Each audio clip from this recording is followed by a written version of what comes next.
Guys, we just discovered the biggest advancement in depression cure on the planet. You fire this thing up before you even let the clutch out, the sound of the turbo, it really fires up all your senses, let me tell you. And hang on tight, man. When that boost kicks in, this is a lightweight bike with these sticky supermoto tires. It just accelerates insanely fast, yet controllably fast. And it sounds wicked when it hits the rev limiter. What a machine. Built by Mr. Turbo himself. He also did the 450 gas over here. We have a separate video on that one. That's an insane machine. That one's putting down 93 horsepower. This one's how much? 108 crank horsepower. 108 horsepower. In stock, it's rated for what, 70? Yeah, they're rated for 70 stock. And it only adds a couple pounds, right? Yeah, well, less than 25 pounds. And actually, you probably you lose some weight because of the big mufflers. Exactly, right? Yeah. The stock exhaust is actually pretty heavy on these bikes, so really it's not too bad. And I removed the giant stock airbox in place of my own, which we'll show in a second here. Justin also powder coated the swing arm black and the peg mounts black. Give it that badass custom look. This thing would be an absolute weapon at Loudon at a lot of motorsports park for the road racing. And or I was thinking, I was accelerating so quickly, if you put a paddle tire on this thing, this would probably win the 700 class at Gunstock for the National Hill Climb. It would just be absolutely outrageous. It's way faster than a CR500, not even close. The CR is putting down 52 horse, 55 horse. This is almost double the horsepower of a CR500, and a chassis is the same size, which that pretty much, I'm gonna drop the mic right now and walk away. That pretty much sums it all up. It's like having two CR500 engines. Guys, you might have known we sponsored Justin Barsha with a 450 to ride during the week of the Southwick National, and he was here. He rode this bike. He actually signed it, so it's signed by Justin Barsha, which is pretty cool. You could have got the Holy with that for sure. I hope so. Shit, it's crazy.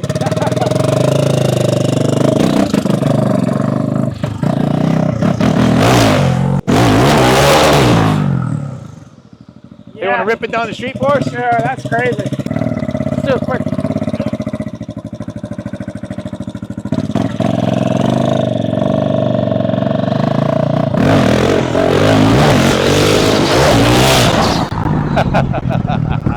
That thing's nasty.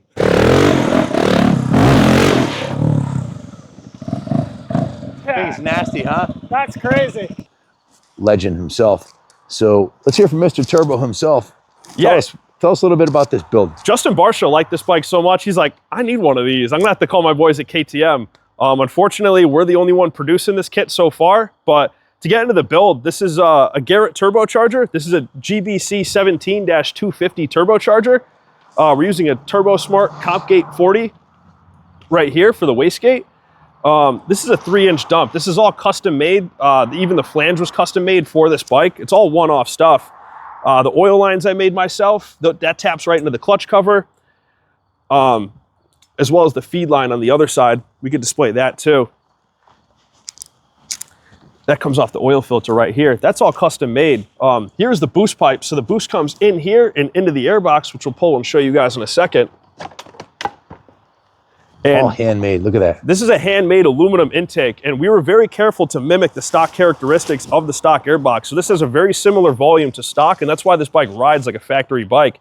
Here you have the built-in blow-off valve, which sounds incredible when you're getting on it. You really have to be a rider to really experience it, but you could hear like a tsh under the seat whenever you let off, which is really amazing.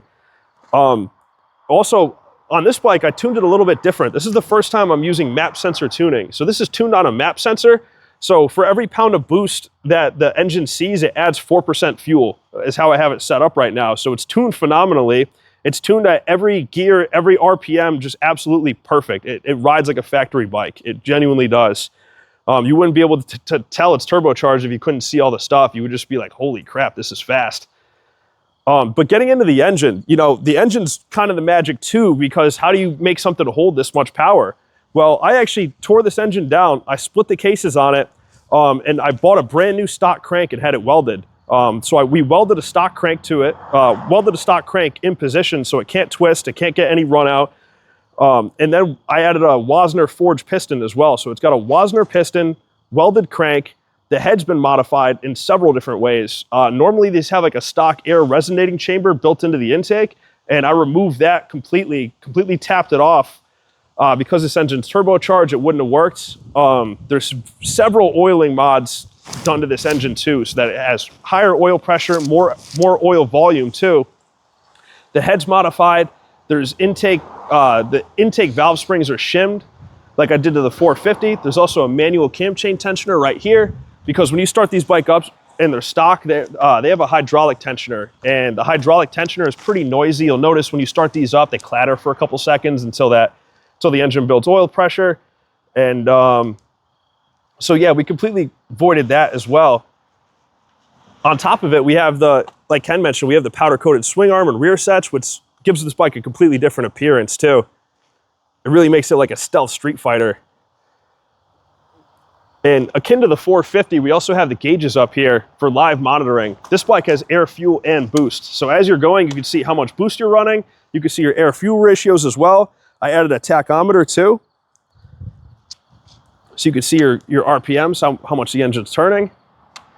Other than that, the chassis on this bike is fairly stock though. It's really robust and can handle a lot of power. It feels great and stable too. Massive front disc on this thing compared to, if you compare this wheel and tire setup, check out the 450 Enduro. Show them the profile of the swing arm, the way the black swing arm looks compared to this silver swing arm right here. The black powder coat really does a lot for the bike, gives it that street stealth, street fighter look. That's what the stock wheel set looks like. The brakes are just, the front brake on that thing is massive. Super wide wheels with sticky tires on it. It's absolutely, thing's outrageous.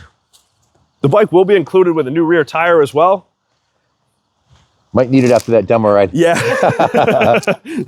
What a machine. Yeah, we'll change all the fluids. We'll get it completely ready for someone to ride. This bike has, I have it in kilometers right now, but it's about 1,600 kilometers on the bike. Which is what, 1,200 miles? Yeah, around 1,200 miles on the bike. So how many hours do you think between design, build, test, and tune in labor do you have into this? You know, well over 100. 100 is a really conservative number. It's probably a lot more than that. Just because, you know, I tore the engine down, split the cases on it, figured out how to make every component in the engine better. I massaged everything, even like the Wasner forged piston. I gapped all the rings myself. I even made that better than it would have been stock. So, you know, by the time you do all of that, you actually design the turbo kit, you get everything working, you figure out the fuel system. I also modified the fuel pressure regulator on this. So this is putting about 20 pounds more fuel pressure than they are stock. Stock, they're putting about 55 pounds of fuel pressure. This is putting out 75 pounds of fuel pressure, which is how it's able to keep up with the air demand that it's getting from the turbocharger. You know, coupled with that and adding a map sensor, figuring out, learning along the way too. You know, it probably is 200 hours the more I think about it, and it could even be more than that, but I really just... Months of designing, planning. Yeah. How many times you go to bed at night dreaming about what you're going to do with this thing? Yeah. We won't include the dream time in the invoice, but if you had to pay any other shop in the country to build this bike, you'd be looking at a massive invoice, substantially more than the cost of the motorcycle itself. Right. Easily. And, you know, we have a lot of miles on this setup. I've taken this on hour-long road trips, a lot of highway time on it, and it's never had a hiccup on me. Granted, I'm not on the highway wide open throttle for 10 minutes at a time, like trying to make the thing blow up, but I've had this thing wide open for a long period of time and never had an issue with it. It really is. It's tried and true. I mean, you could see, even in the videos we shot today, we're giving it all it's got, and it's really willing to take more. This is really just the beginning of the setup. It's super conservative. There's a lot more in it, but right now it's on pump gas. You can go and drive this, fill it up at your local Shell station, 93 octane, and, you know, continue on your road trip or your journey. And that's really what we wanted to make this. We wanted to make it, you know, something that makes 50% more power without any drawbacks. Speaking of performance, we've seen the 700 ES set up with just a pipe and a tuner pulling into 10 seconds in the quarter mile with very, very little mods on it, with probably pushing 75 horse. This is 103. I wonder what this would do in the quarter mile. Yeah. I wouldn't be surprised to see it get into the nines with 103 horsepower and super lightweight. It's just, the biggest problem would be keeping the front end down and keeping the rear tire hooked up. But yeah, certainly if that can pull a 10.5, I don't see any reason why this can't get into the nines, which is super bike territory. It's absolutely insane. Yeah, and a full bolt-on one of these on a dyno is going to make around 72 rear-wheel horsepower on our dyno at least. And this bike made 95, which ends up equating to around 108 crank horsepower. I thought it was 103. It was 108. Yeah, 108. 108. Oh, sorry. I left 5 horsepower off the table. You got a free extra 5 horsepower, fellas. Included. Yeah. Yeah, it's absolutely insane. It really is. It's really been a joy to build this bike. I can tell you, I've ridden over 10,000 motorcycles. All the videos are on YouTube if you don't believe me, but on Instagram, YouTube. And the experience of riding this thing, first of all, the chassis is really, the 700 chassis is fantastic. With the Supermoto wheels and tires, after getting off the 700 Enduro on this, it's a lot more planted. And the acceleration and the sounds coming out of it, when you bang first or second gear, and then it bounced off the rhythm and you bang the next gear, it's like getting launched out of a cannon, man. It's freaking awesome. I think you guys said it was the fastest acceleration you thought you'd ever seen on any motorcycle I'd ridden. Yeah, and we've had full-blown drag bikes here. Like, we've had some serious stuff, but I've never seen something accelerate that fast. It's a lightweight power-to-weight ratio. You know, what does this weigh? They're low threes. I think a 329 pound stock. So figure 350 with the turbo kit. Okay, so 350, and what does a road glide weigh? Like 800 pounds? Oh, Yeah. 2.5 times the weight, and it has less horsepower. Like my CVO road glide with a stage 1 tune on it's 128, and that is fast, 128 horsepower, and that thing seems fast. Now take 400 pounds off of that and see what you got, you know? This is what you got. Insane. Hats off to you, Justin, for creating this masterpiece. And the good news is that someone's going to be able to buy this. It's going up for sale on eBay. It's going to be auctioned off. And Justin is a gas authorized factory tech who, at the factory, talked to the guys about building this thing. And did a ton of research. We're the #1 gas dealer in the country. So if you're interested in this bike, you definitely want to give Junior a call at 860-471-0192. And he'll hook you right up, ship it right to your door. We can finance this for you, just like any other new bike. And we also take trades. Guys, Junior's put more miles on a 700 than any one of us, both on motocross tracks, trails, daily rider, on his personal 700. What are your thoughts? Yeah, this setup is spectacular. It's completely underrated. This KTM 690 base from KTM Group, the Gas 700. This is the best color in the trio, but they're all the same. And it's just a masterfully crafted machine. Can't say enough good about it. Of course, this one's at a whole new level of absurdity. And if you don't have your life insurance policy in check yet, we do have standard SM and ES models available at Kaplan Cycles, and you can call in. We ship nationwide, 860-471-0192, and financing is available.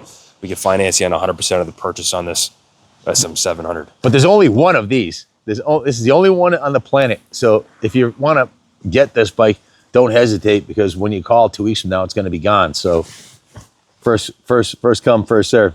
May the best man win. Thank you guys for watching, and God bless America.